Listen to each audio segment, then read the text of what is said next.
सत्यनारायण देव की जय।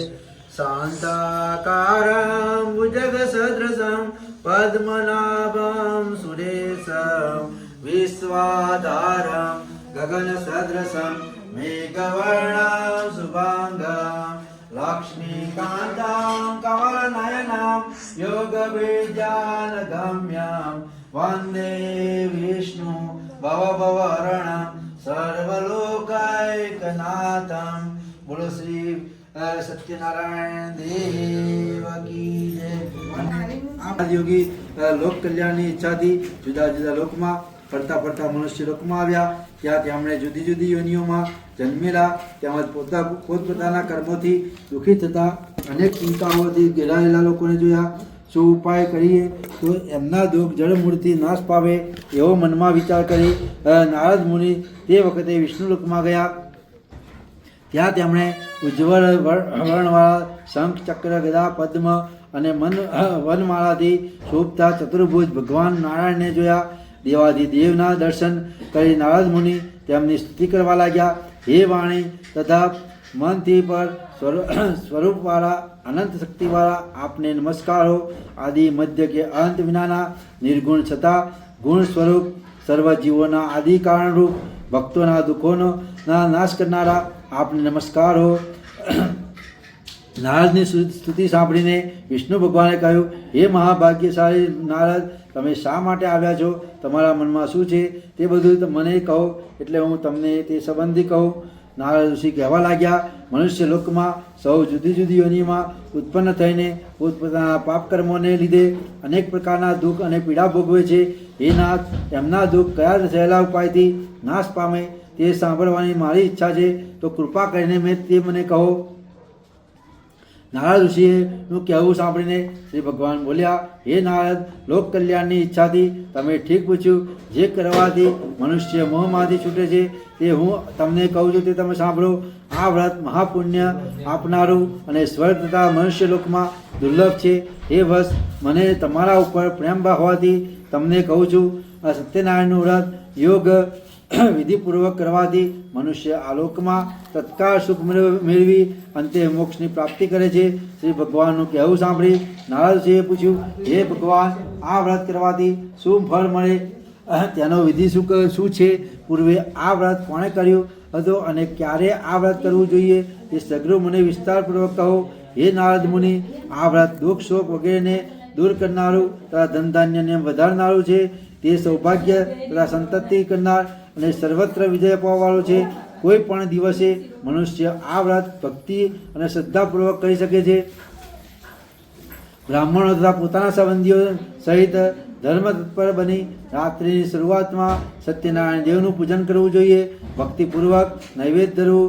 નૈવેદ્યમાં કેળા, દૂધ તથા ઘઉંનો લોટ લઈ તેમાં ઘી ખાંડ નાખી સારો શીરો બનાવીને ભગવાનને અર્પણ કરવો। ઘઉંનો લોટ ના મળે તો ચોખાનો લોટ લેવો। ખાંડ અથવા ગોળ એ બધી વસ્તુ એકઠી કરી શીરો બનાવવો। લોકોની સાથે કથા સાંભળી બ્રાહ્મણને દક્ષિણા આપી અને સગા સંબંધીઓ તથા બ્રાહ્મણો સાથે ભોજન કરવું। ભક્તિપૂર્વક પ્રસાદ લઈ નૃત્ય ગીત કરી શ્રી સ્વામી સત્યનારાયણ ભગવાનનું સ્મરણ કરતાં કરતાં ઘરે જવું। આ પ્રમાણે કરવાથી મનુષ્યની મનોકામના સિદ્ધ થશે। ખાસ કરીને આ કળિયુગમાં અનેક પ્રકારના દુઃખોથી પીડાતા લોકોને દુઃખ મુક્ત થવાને આ સહેલો ઉપાય છે। ઇતિ શ્રી સ્કંદ પુરાણે એવા ખંડે સત્યનારાયણ કથાયામ પ્રથમો અધ્યાય બીજો। સુતજી કહે છે, બીજી એક કથા કહું છું। પૂર્વે રમણીય એવા કાશી ક્ષેત્રમાં રહેનારો એક બ્રાહ્મણ અત્યંત નિર્ધન હતો। ભૂખે અને તરસે પીડાયેલો તે બ્રાહ્મણ આકુર વ્યાકુર થઈને રોજ કાશી ક્ષેત્રમાં ફરતો। એ દુઃખિત બ્રાહ્મણ જેને પ્રિય છે એવા ભગવાને જોયા। તેથી ભગવાને પોતાનું રૂપ બદલીને ગરડા બ્રાહ્મણનું રૂપ લઈ એ દરિદ્ર બ્રાહ્મણને પૂછ્યું કે, હે બ્રાહ્મણ, અત્યંત દુઃખિત એવો તું આ પૃથ્વી પર શા માટે ફરે છે? હું તારું વૃત્તાંત સાંભળવા ઈચ્છા રાખું છું, માટે હે શ્રેષ્ઠ બ્રાહ્મણ, તું મને તે કહે। ત્યારે દરિદ્ર બ્રાહ્મણે કહ્યું કે હું ભિક્ષા માગવા સારું પૃથ્વી પર ફરું છું, માટે મારું દરિદ્ર દૂર થાય એવો કોઈ ઉપાય આપ જાણતા હો તો કૃપા કરીને મને કહો। એવું દરિદ્ર બ્રાહ્મણનું વચન સાંભળીને ગરડા બ્રાહ્મણ કહે છે, હે બ્રાહ્મણ, સત્યનારાયણ નામના વિષ્ણુદેવ ઈચ્છેલું ફળ કળિયુગના વિશે પૂજન કર્યાથી આપનાર એવા પ્રત્યક્ષ છે. શ્રી સત્યનારાયણ કહે છે, હે બ્રાહ્મણ, તું એ સત્યદેવનું વ્રત અને પૂજન સારી રીતે કર કે જેથી માણસ સર્વ દુઃખથી મુક્ત થાય છે. બ્રાહ્મણનું રૂપ બદલનારા ગરડા બ્રાહ્મણે પછી દરિદ્ર બ્રાહ્મણને વ્રતનું સર્વ વિધાન કહ્યું અને પોતે અંતર ધ્યાન થઈ ગયા. એ ગરડા બ્રાહ્મણે કહેલું વ્રત હું ક્યારે કરીશ એવી ઉત્કંઠાથી એ દરિદ્ર બ્રાહ્મણને એ વિચારથી આખી રાત ઊંઘ ન આવી. બીજે દિવસે સૂર્યોદય થયો ત્યારે દરિદ્ર બ્રાહ્મણે હું આજે સત્યનારાયણનું વ્રત કરીશ એવો સંકલ્પ કરીને તે હંમેશના રિવાજ મુજબ ભિક્ષા માગવા માટે ગયો. તે દિવસે હંમેશના કરતાં એ બ્રાહ્મણને ઘણું દ્રવ્ય મળ્યું. એ મળતા વાળા તે જ દિવસે દરિદ્ર બ્રાહ્મણે સગા સંબંધી ઇષ્ટ મિત્રો વગેરે બોલાવીને તે સાથે શ્રી સત્યનારાયણનું વ્રત કર્યું. એ બ્રાહ્મણે પૂર્વ ભક્તિથી શ્રી સત્યનારાયણનું વ્રત તથા પૂજન કર્યાથી થોડા જ વખતમાં દરિદ્ર બ્રાહ્મણ દુઃખ મુક્ત થઈને અગણિત સંપત્તિનો માલિક થયો. એવા શ્રી સત્યદેવના વ્રત તથા પૂજનનો આ કળિયુગના વિશે અનુભવ થયો તથા થશે. શ્રી સત્યદેવના વ્રતમાં એટલું ઐશ્વર્ય આપવાવાળું સામર્થ્ય છે. પછી તે બ્રાહ્મણ દરેક મહિનામાં આવનાર પૂર્ણિમાને દિવસે શ્રી સત્યનારાયણ વ્રત દેવનું વ્રત અને પૂજન કરતો. એના પુણ્યથી એ બ્રાહ્મણ સર્વ પાપથી મુક્ત થઈને અત્યંત દુર્લભ મોક્ષપદ પામ્યો. જે દર વખતે શ્રી સત્યદેવનું વ્રત તથા પૂજન પૃથ્વી ઉપર કરશે તો તે જ વખતે મનુષ્ય સર્વ દુઃખોથી મુક્ત થશે. હે ઋષિઓ, શ્રી સત્યનારાયણે એ નારદ ઋષિને સહેલા ઉપાયથી વાસના પૂરી કરવાવાળું વ્રત તથા પૂજન કહ્યું. તે જ મેં આપને કહ્યું. હવે એ સિવાય બીજું આપ શું શ્રવણ કરવા ઈચ્છા રાખો છો? એવું સુતજીનું ભાષણ સાંભળીને ઋષિઓ કહે છે કે હે મુનિ, બ્રાહ્મણના મુખમાંથી એ ચરિત્ર આ પૃથ્વીમાં કોણે પ્રથમ સાંભળ્યું અને કર્યું વગેરે આ વ્રત વિશેની સર્વ હકીકત સાંભળવાની અમને ઘણી ઉત્કંઠા ઉત્પન્ન થઈ છે અને અમને તે વ્રતમાં શ્રદ્ધા ઉત્પન્ન થઈ છે.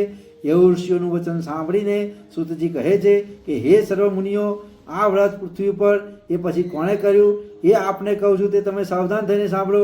પ્રથમ એક બ્રાહ્મણ એક દિવસ પોતાની નીતિ પ્રમાણે પોતાના સગાવાળા ઇષ્ટમિત્ર સાથે શ્રી સત્યનારાયણનું વ્રત કરતો હતો. એવામાં એક કઠિયારો લાકડાનો ભારો માથા ઉપર લઈને વેચવા માટે એ ઠેકાણે આવ્યો. તે માથા ઉપરનો ભારો દરવાજા બહાર મૂકી જ્યાં શ્રી સત્યનારાયણ દેવની પૂજા થતી હતી ત્યાં ગયો અને તરસ્યો હતો. તો પણ એક ચિત્તથી તેણે તે બ્રાહ્મણે કરેલું પૂજન જોયું અને વ્રતની વિધિ પણ જોઈ. તે બ્રાહ્મણને ઘણા આદરભાવથી નમસ્કાર કરીને બોલ્યો કે હે શ્રેષ્ઠ બ્રાહ્મણ, આપ શાનું વ્રત કરો છો અને આવું કર્યાથી શું ફળ મળે છે તે હે પ્રભુ કૃપા કરીને મને કહો. બ્રાહ્મણ કહે છે કે શ્રી સત્યનારાયણ દેવનું સર્વ કામના પૂર્ણ કરવાવાળું એવું વ્રત કરું છું અને મેં આ વ્રત કર્યું છે તે દિવસથી શ્રી સત્યનારાયણ દેવના પ્રસાદે કરીને મને ધન ધાન્ય આદિ મોટી સંપત્તિ મળેલી છે. આ પ્રમાણે બ્રાહ્મણના મુખમાંથી શ્રી સત્યદેવનું વ્રત લાકડાના ભાડાવાળાએ સમજી લઈ તે બ્રાહ્મણે આપેલો પ્રસાદ ભક્ષણ કરી પાણી પીધું અને હરખાતો પોતાના નગર તરફ ગયો.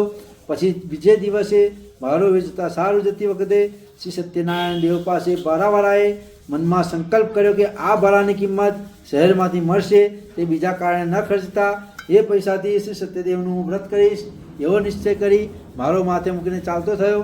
તે એક સુંદર નગરમાં કે જ્યાં શેઠ સાવકાર લોકો રહેતા હતા તે મહોલ્લામાં આવ્યો.